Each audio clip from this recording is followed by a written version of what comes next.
Cumberland County over the weekend. That fire stands at 1,327 acres and is still 80% contained. I too would just like to thank our first responders, our partners. Like you mentioned, we had some folks from DOT, State Police OEM, the local PDs, and at that point there, I'm going to turn it over to Trevor. Trevor's going to tell you what the plan is going forward. Thank you, Bill, and good morning, everybody. So the Jones Road wildfire started yesterday morning. It was detected by Cedar Bridge Fire Tower.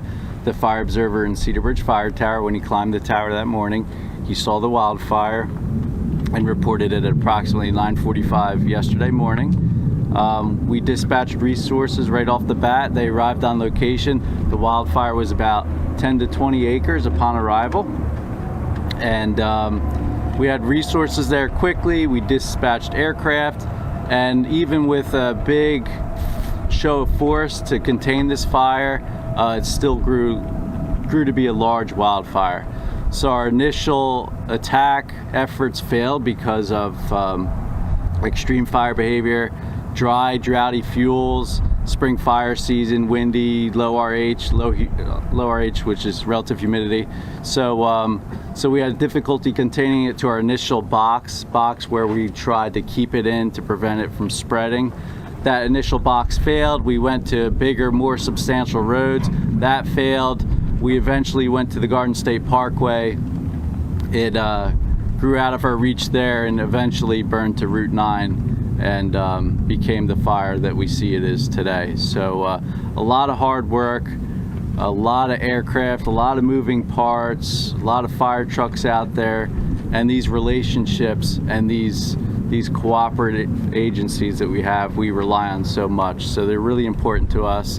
Police departments, fire departments, DOT, any OEMs, they're just super critical in this team effort to contain these fires. So excellent job by all yesterday. We're still at it today. You can see the smoke behind us. We aren't out of the woods yet.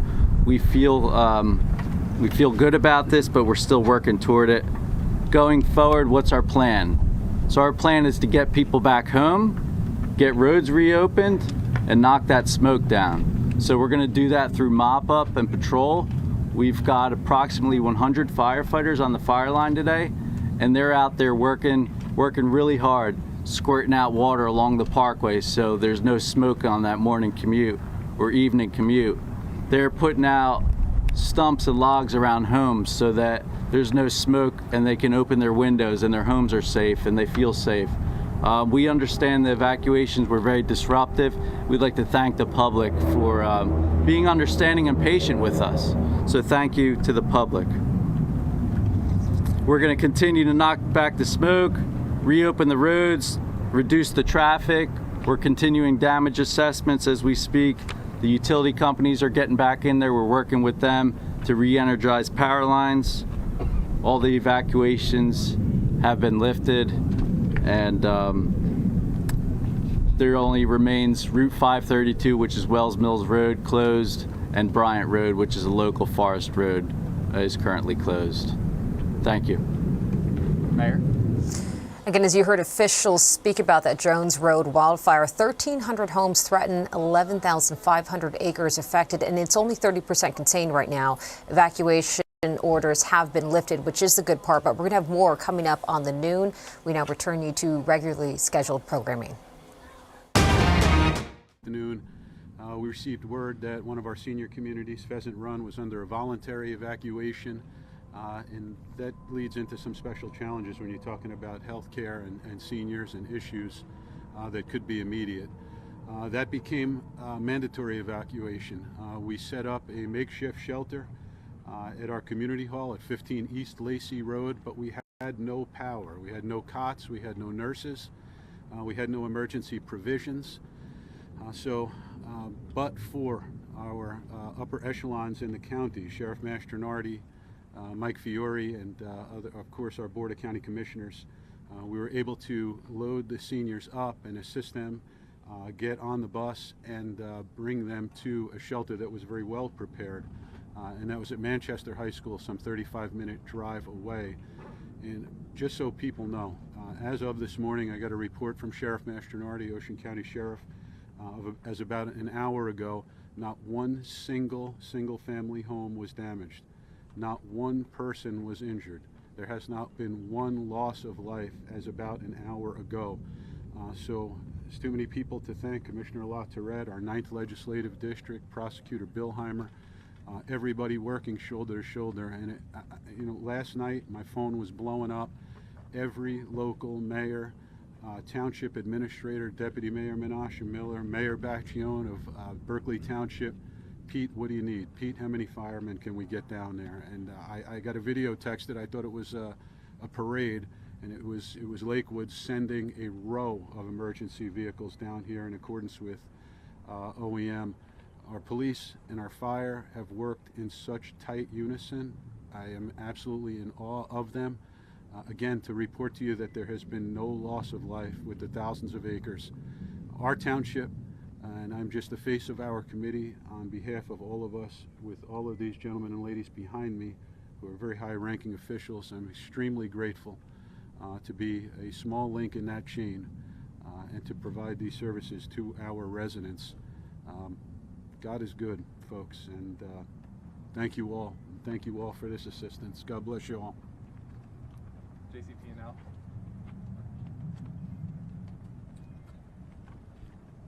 Good morning. First, we'd like to thank our customers for their patience and understanding during this event. We recognize that any power outage is challenging, and in a situation as stressful as this fire and the past 12 to 24 hours have been, we really appreciate their patience and understanding. We also want to recognize the Forest Fire Service and their fire command. We work with emergency management personnel on the municipal, county, and state level every day. We have been in close contact and coordination with the fire command since we were notified of this fire early yesterday.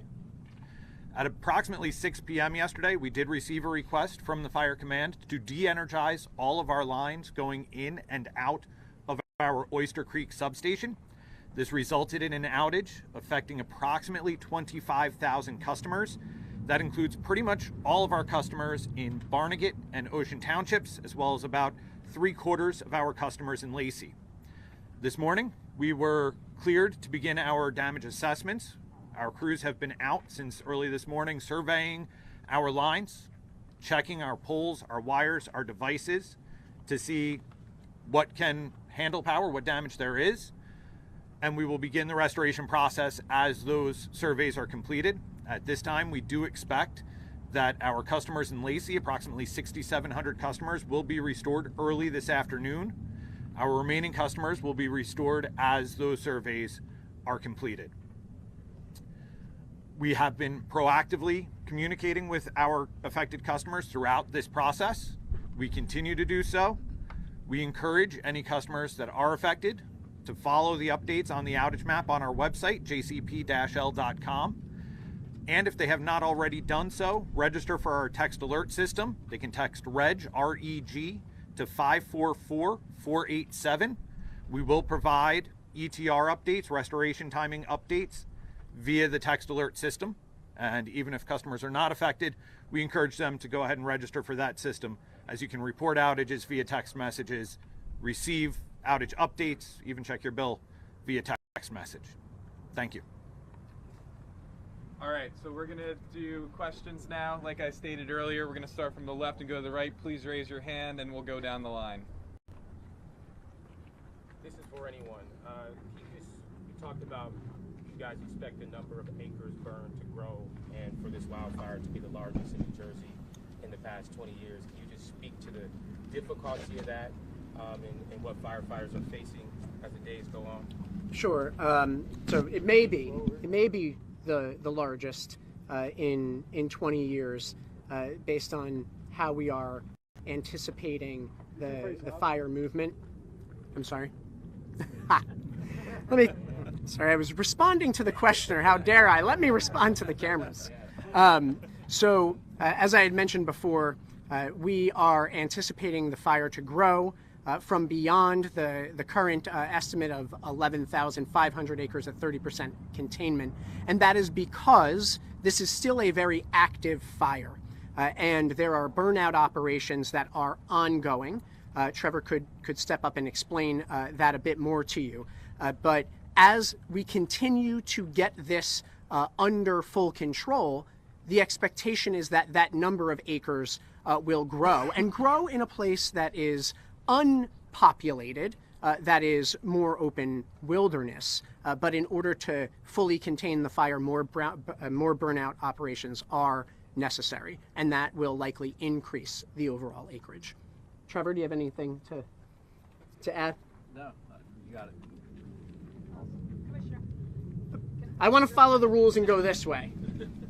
I was just wondering if anyone could speak to the amount of mutual aid coverage that has been assisting with the fires. Well, I know that we've had... Don't make those guys mad. Yeah. All right. I know last night the local fire departments, through their county coordinators, pulled the trigger.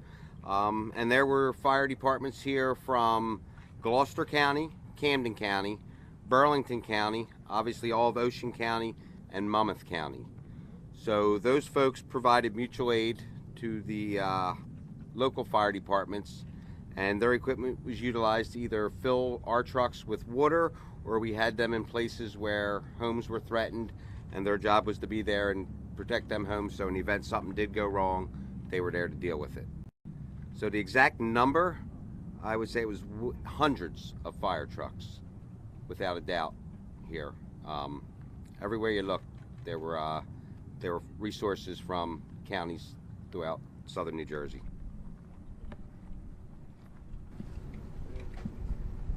Do you anticipate full containment by when? Is there an idea? So the question is about when we can anticipate full containment. The expectation is that this fire will burn for a couple of days, and we don't have an exact timeline to reach full containment at this particular moment. Trevor or Bill, did you want to offer any potential estimates of what you think based on your past experience? Well, based on the weather that we're dealing with right now, humidity's down, and we got these breezes, temperatures are up. I do believe this fire is going to continue to burn, especially in some of the low areas, up probably until we get some precipitation. So based on the forecast, it looks like Friday night into Saturday, which realistically is only a couple days away. If that does in fact hold true, I tend to believe that we should have this fire contained by the weekend, as long as we get the precipitation that's forecasted.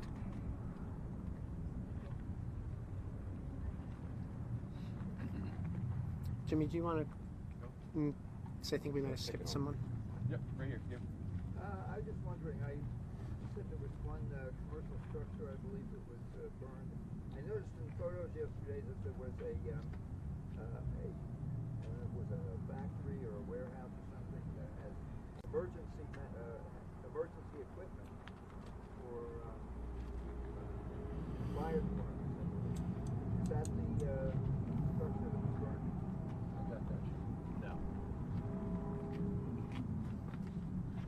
Yeah, I could answer that, sir. So that was in the southern part of our town, Lacey Township, in the industrial park. Yeah. And that was Liberty garage door and awning.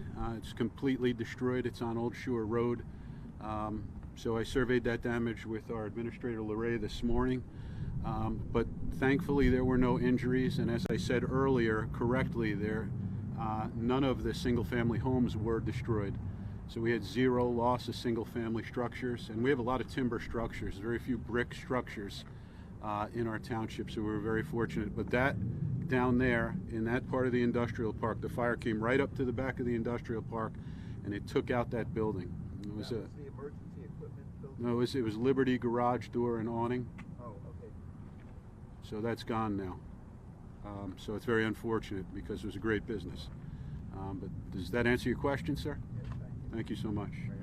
Oh, we have have crews that have seen like small fires along the parkway over by Waretown and Fork River? Is that something that we're kind of watching? Anything that could get in the way of drivers or something like that? Yes, it is something that we're watching. I'll ask Trevor to come up and explain operationally how that's being handled, but it is being watched throughout the day, and folks are responding to those reports. While I was on the aerial surveillance flight this morning, I could hear all of the first responders overhead responding to those individual incidents as they're reported. Trevor, do you want to explain that a bit more? Sure, thank you, Sean.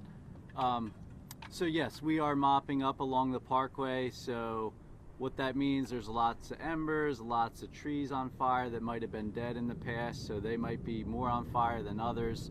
So they're no threat to the line, they aren't a threat to containment, but we are actively out there knocking down the heat, knocking down the smoke, so that along people's commute, that it doesn't disrupt them. There's not going to be any traffic concerns or road safety concerns.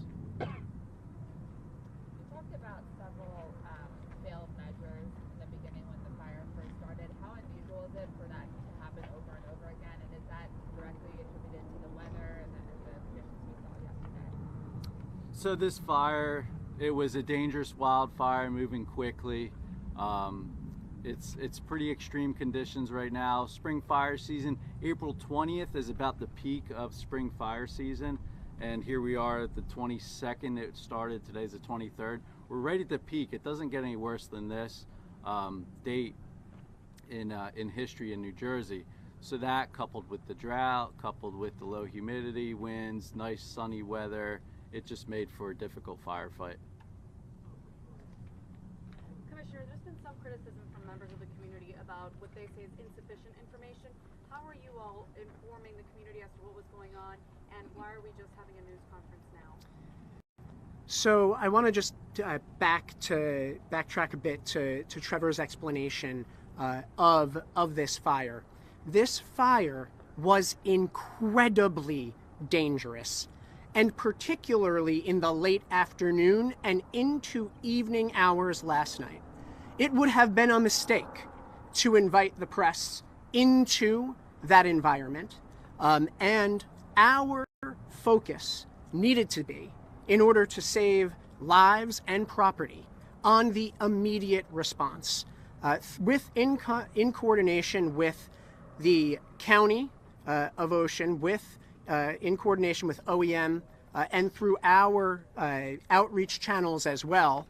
Information was being consistently provided, and I would encourage every resident of the state of New Jersey to follow the New Jersey Forest Fire Service on any media channel that is familiar and comfortable to you, whether it's on X or Facebook, so that you are getting the real-time updates, because they go right there, right away.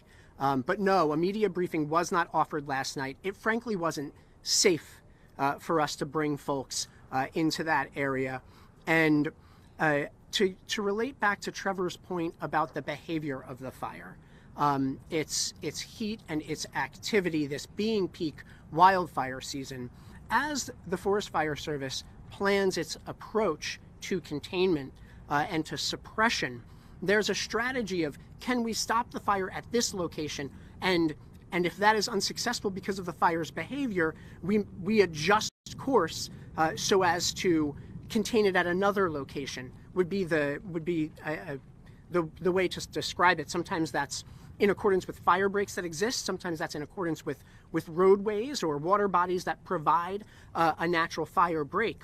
But as this fire was behaving very actively and fiercely, it was effectively throwing itself, meaning that from the main fire on the west side of the parkway, winds were carrying embers that landed in another spot, creating a flanking fire. And so folks may have experienced on the ground the existence of multiple fires. It is all a piece of this wildfire, but those conditions of the throwing embers, of the spotting, would cause us to keep our focus on containing those conditions and providing updates through the media channels that we do. But when you say real time, the one last night was at 11 p.m. and so that's where the criticism came from, that they didn't have anything overnight until now from the New Jersey forest fire. Yeah, I understand. I understand that that reflection. In the early morning hours, we're up in the air surveying once we have the daylight to be able to provide the best information. As of around 7 a.m., OEM was providing updates about the sheltering through its media channels. The Garden State Parkway opened up around 5:30. Those pieces of information were being provided as they were available, as those decisions were made. With respect to the overall, here's the number of acreage, this is the containment, we've got to get out and do those investigations while we have the daylight. And so this is a function of that. Yes. You said this could be the largest wildfire in what was the acreage burned in that previous fire? In 2006, Bill, do you want to share?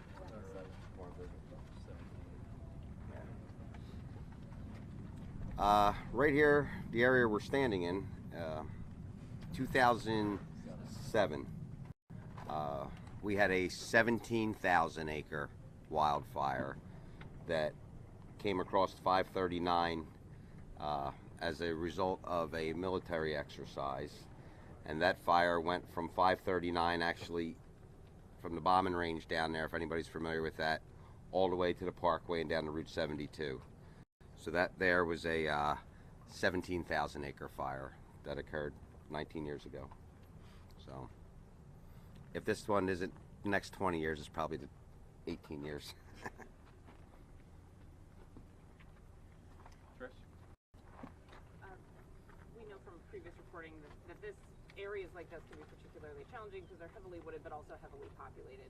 Can anybody talk about the challenges in navigating that with so many people and so much infrastructure in the area? And also, is anything being looked at in terms of wildfires and future planning and future development of this area and future preservation to mitigate situations like that? Sure. We find ourselves in this very fire at the wildland-urban interface, right? That place where the open wilderness meets our developed built environment. And that place, that interface, is a highly risky place. And there are a number of ways to address and reduce those risks. Earlier this year, at a roundtable that the governor hosted, at which Senator Amato, right behind me, was with, and is an outstanding supporter of the Forest Fire Service. We launched the New Jersey Wildfire Smart campaign, which has a number of different components. You can find that right on the DEP website at dep.nj.gov. Part of that has to do with helping individual property owners understand and reduce risks of living along that wildland-urban interface. How can they characterize those risks? What specific actions can they take around properties? Same true of commercial properties at that interface as well, right? That type of risk mapping and advice for how to reduce those risks on private properties is available right on our website. In addition to providing public education, guidance, and advice of that planning nature, we are also investing in fire suppression, the creation of more fire breaks.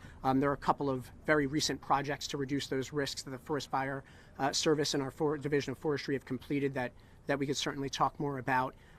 But there's no one silver bullet, if you will. Right? It's a network of strategies, a network of solutions that need to be pursued concertedly and across every level of government. And we're fortunate, here in Ocean County, that the county takes fire suppression, fire safety so very seriously, and we're grateful for their support as well. I don't know if Assemblyman or Senator, if there's folks from Ocean, if you have any folks or points you want to share on that from a county perspective.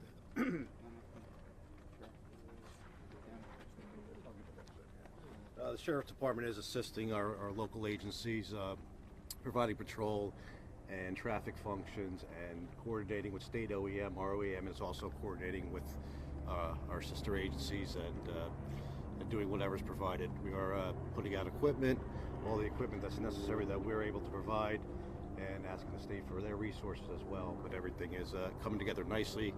We can't commend the efforts of the firefighters enough. It's just been a tremendous response from the state, and all our local volunteers have been phenomenal. And the fact that there's no loss of life and no loss of homes and residential structures is just a phenomenal compliment to their efforts on this scene. Thank you, Sheriff. Wayne? Did the total number of evacuees exceed 3,000 as listed last night? And then for JCP&L, forgive my ignorance on this. What was the need to cut power? Like, what would the danger have been to leave it on? We'll ask JCP&L, and then we can ask OEM to advise on the evacuations. So the request to de-energize the lines in and out of Oyster Creek substation was for the safety of the fire crews that were... Hold on 1 second.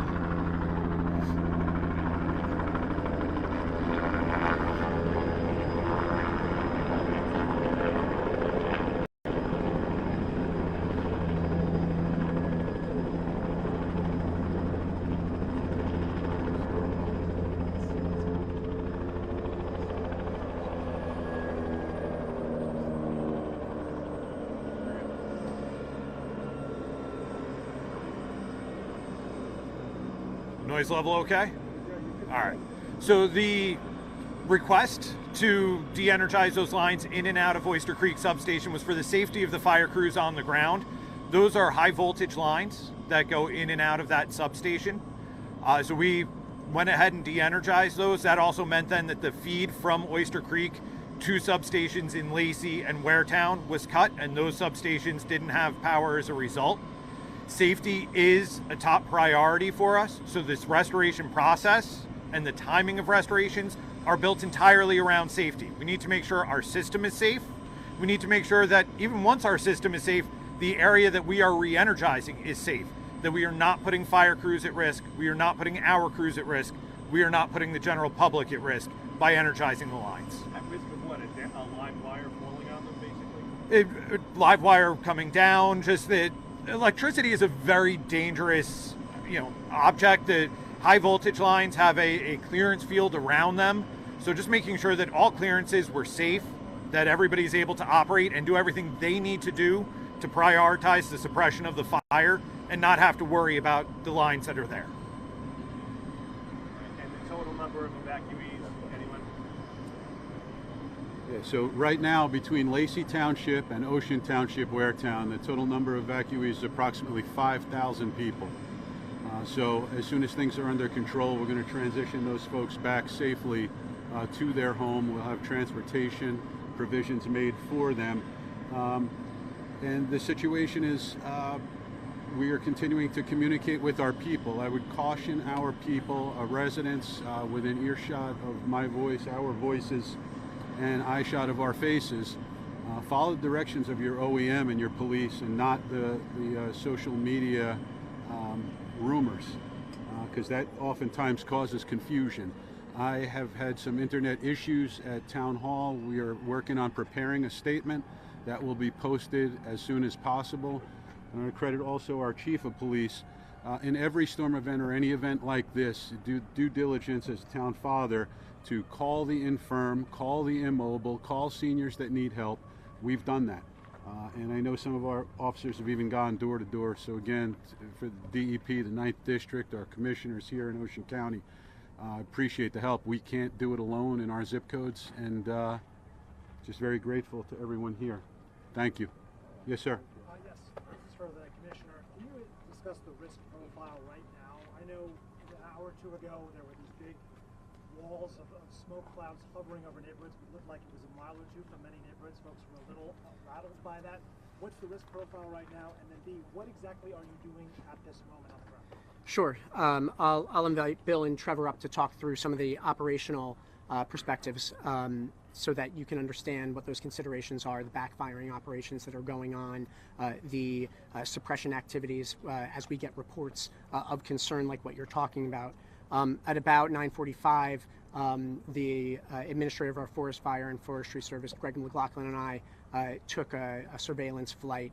And I can understand the perspective of homeowners, because I can see with my own eyes, and there's video we can share with the press, that the proximity to the neighborhoods east of the Parkway, and particularly east of Route 9, that there would be concern in those communities. From an active fire management perspective, we have moved the active fire west of those residential areas. Now, to be clear, there is an air quality alert in effect for this area, for the area of Ocean, Lacey, because particulate matter is of concern, and folks should take precautions, particularly if you're among a vulnerable population. As you've heard the mayor speak to, we have a number of seniors in these communities. We need to make sure that their windows are closed and that they're keeping themselves safe. But the immediate risks to the community east of Parkway and and Route 9 have been avoided through the activities of the Forest Fire Service and all of the partners you see around this space. And I'll ask Trevor and Bill to speak to the operational considerations at play today and then the days ahead. All right, well, I think everybody's sees that the column of smoke that was here earlier when you guys arrived is no longer here. And what that is the process due to our firing operations that are taking place. You know, our objective is to build line around the entire fire. Somewhere to work off of for our firefighters that is safe, somewhere to check the fire up and stop its forward progress. So over the night and yesterday, these lines were put into place. Once these lines are in place and are secure, our fire operations begin. So those firing operations occur out in front of, whether it's the main body of fire, the flank of the fire. Either way, we need to remove the fuel prior to the main fire arriving at these control lines or containment lines. And what you saw this morning was the actual main body of fire working in the direction of our control lines, where we had had some fire lit, burning back towards the main fire, consuming the fuel ahead of it, and therefore, if you look out there, you'll notice that most of the smoke is gone, which is a good indication, because what you see today, where it goes from a lot of smoke to no smoke, yesterday was just the opposite. We went from a little bit of smoke to look like the world was coming to an end. So based on what I'm seeing here today, you know, we've been standing out here for a little while, but I am extremely confident that the folks out there are making substantial progress. Now that's going to continue to burn. There's going to be little pockets of fuel that need to be consumed. And once we feel that all that fuel's been consumed, like the commissioner was talking about, that's what's going to up our total number of acreage. The area of the fire is not necessarily going to expand. It's going to be the total number of total amount of forest that's consumed. So what you're seeing now is the smoke's disappearing, which means that our techniques are working. You know, there's going to be little pockets, and therefore that's going to keep us from actually containing this at 100%. But I think based on what I'm seeing here, the containment should start to rise up, and definitely a good indication that the crews out there are making progress with this. Questions this way? Good, thank you. I have a couple. So I think that you've addressed that there have been no loss of life. Is there anybody at this point, though, however, that is at least unaccounted for at this time? No, not that I am aware of. Mayor? No. And none is reported by the mayor as well. And then I have two follow-ups. I think you might have addressed this before, Commissioner, but I thought I overheard somebody ask about the Parkway. Is there still a chance that the Parkway could be shut down again? And then also, one of my coworkers had been hearing online or another report that there was maybe a half dozen unhoused that were living in the woods that might have been displaced because of the fire. Can you confirm that as well? And if so, can you elaborate a little more on it? I'll ask Trevor to come up and identify any issues with housed populations or campers that may have had to have been evacuated. With respect to the Parkway, right now the Parkway is open. We're working on the movement west of the Parkway, as Bill just explained, and we're keeping our eyes on the area that is adjacent to each side of the Parkway as well as the median, to make sure that anything that may pop up is handled immediately and doesn't become a greater problem. Is there any indication now that there could be a possible closure later, or is it at this point it's safe to say that the fire is enough away from the Parkway that it doesn't appear that could be the case? It would be irresponsible of me to tell you the Parkway wouldn't need to be closed if the fire suddenly begins changing its behavior different from what we see right now. You just heard the chief of the Forest Fire Service explain that he's confident with respect to the techniques being deployed and the wind direction and the wind speeds are in our favor today. So we're hopeful and we're confident, but I'm not going to tell you there's no chance, because wildfire is risky, right? Really, really risky, and it can change suddenly. I'm thinking of the challenges between, it's already dry conditions already, and then of course the weather. What are the overall challenges as far as trying to figure out a cause right now? The cause is under investigation right now, actively. How challenging is it to try to get closer to finding out the reasoning behind the fire because of the conditions, and just you're already dealing with dry land as it is, and then just a quick hit of rain recently? Yeah, no, the drought conditions in the state of New Jersey are serious, and deeply serious, quite honestly, and particularly so in the southern half of the state. And that's only likely to, that is likely to persist for months ahead. And the recent rains have been welcome, right? They've helped restore some reservoir and stream flows that we need for drinking water, but it hasn't solved for the dryness that has characterized this area and worsened in recent years. So that is a continuing risk. With respect to the investigation, I think that we can do multiple things at once. Look who you have around this space. The state police, the OEM, the DEP, and all its units, the Ocean County prosecutor, right? It is under active investigation. And then, sorry, I was going to say, can I piggyback off that? Can the Forest Fire say how you guys will go about determining the cause? Just next Okay, let's hold the question on cause. That way we get back around to everybody who's asked a question. I was just wondering if you could just address I had asked about any kind of unhoused populations in the woods. Can anybody elaborate if that's the case or not? I'm looking back here and I'm not seeing anyone waking, eyes popping up that they know definitively that there has been such an issue. Okay. But we can ask that question and be in touch with you, share your information with Jimmy or Vincent over there. All right, thank you, Commissioner. Amanda. Has the drought created any problems with accessing water to fight this fire?